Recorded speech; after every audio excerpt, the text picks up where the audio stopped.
ওই যে বললাম গতকালকে পাবনায় একজন দোয়া চাইতেছে, হুজুর ব্যবসাটা খারাপ যাইতেছে, একটু দোয়া করেন। সবাই নাম নিছে, ওনার নাম নিই নি, একটু নারাজ হয়েছে।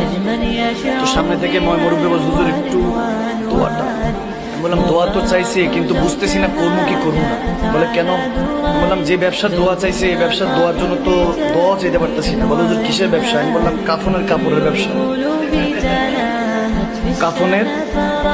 কাপড়ের ব্যবসা, ব্যবসাটা ভালো যাচ্ছে না, এখন দোয়া করবো নি দুই হাতে। হুজুর না না না, ওনার ব্যবসা ভালো হইতে হইলে তো 200-400 মরতে হইব।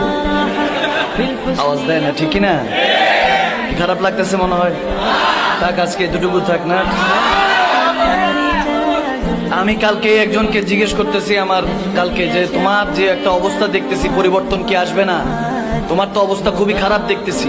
তো বলতেছে হুজুর সবাই একই কথা বলে। আমি বললাম কেন, এটার কি কোনো পরিত্রাণ নাই? তোমার ভবিষ্যৎ কি?